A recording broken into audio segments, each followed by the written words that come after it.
देखिए शुरुआती सवाल से बहुत इजी है, ठीक है। देखिए आसानी से सब बन जाएगा आप लोगों को। एक नंबर प्रश्न क्या कहता है कि एक व्यक्ति ने एक घड़ी 120 रुपया में खरीदी और 138 रुपया में बेच दी, तो लाभ और लाभ का प्रतिशत बताइए। अब देखिए आपके सवाल में आपके पास क्रय मूल्य दिया हुआ है 120 रुपया और उसका विक्रय मूल्य दिया हुआ है 138 रुपया। तो क्रय मूल्य कम है और विक्रय मूल्य क्या है, ज्यादा है, तो क्या होगा, प्रॉफिट होगा, लाभ होगा। तो यहाँ पर लिख लीजिए लाभ बराबर विक्रय मूल्य माइनस क्रय मूल्य। तो ये विक्रय मूल्य है 138 माइनस 120 बराबर 18 रुपया, क्या निकल गया, लाभ। और आपको निकालना है प्रतिशत लाभ। तो प्रतिशत लाभ बराबर लाभ गुने 100 बट्टा में क्या होता है, क्रय मूल्य ना। कुछ नहीं दिया था तो क्रय मूल्य के आधार पर हमको निकालना है हर हाल में। तो 18 गुने 100 और बट्टा में 120, तो 20 पंच 100 और 20 छक्के 120, 6 दिया 12, यानी 5 दिया क्या प्रतिशत, 15%। ये आपका क्या हो गया, आंसर हो गया, ठीक है। अब देखिए दूसरा प्रश्न भी देख लीजिए, इसी में आपको हम बता देते हैं। दूसरा प्रश्न भी बता देते हैं, ध्यान से देखिए कि यदि 25 वस्तुएं 125 में खरीदी गई और 6 रुपया प्रति वस्तु के भाव से बेची गई, तो क्रय मूल्य और विक्रय मूल्य पर लाभ का प्रतिशत बताइए। देखिए क्रय मूल्य पर भी लाभ का प्रतिशत पूछ रहा है और विक्रय मूल्य पर भी लाभ का प्रतिशत पूछ रहा है।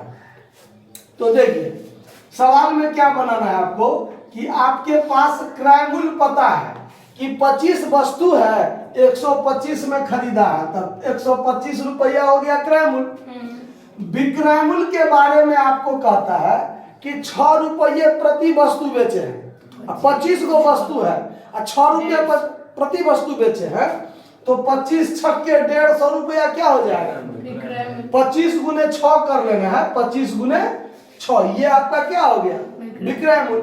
क्रय मूल्य और विक्रय मूल्य आपके पास आ गया, तो लाभ बराबर क्या होता है, विक्रय मूल्य माइनस क्रय मूल्य, यानी 150 माइनस 125 बराबर 25 रुपया का लाभ हुआ। अब आपको यहां पर निकालना है प्रतिशत लाभ, किस चीज के आधार पर, कुछ नहीं कहता है तो क्रय मूल्य, तो क्रय मूल्य के आधार पर निकालिएगा तो लाभ गुने 100 बट्टा क्रय मूल्य, यानी 25 गुने 100 बट्टा 25 गुने 100 बट्टा 125, तो 25 पंच या 5 से इसको काटिएगा तो 20, यानी 20%, ठीक है। और एक आता है विक्रय मूल्य के आधार पर। तो यहाँ पर प्रश्न जो है ना, हमको लगता है गलती लिखा हुआ है, ठीक है। यहाँ पर विक्रय मूल्य तथा विक्रय मूल्य पर लाभ प्रतिशत पूछना चाहिए, समझे बात। विक्रय मूल्य कितना होगा और विक्रय मूल्य पर लाभ प्रतिशत कितना होगा, तो विक्रय मूल्य कितना होगा 150 रुपया, ये मेरा एक आंसर हो गया।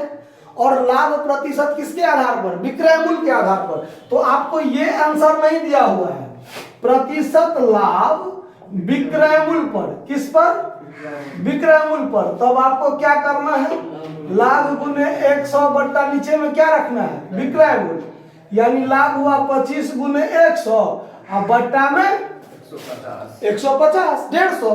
तो 25 छक्के ये कट गया, 2 से काटिएगा, 2 से 3 और 2 से ये 50, तो बचेगा 50 बट्टा 3%, यानी 16 तिया 48, 16.2 बट्टा 3%। ये आपके पास आंसर है, समझ में आया बात, नोट कर लीजिए, धन्यवाद।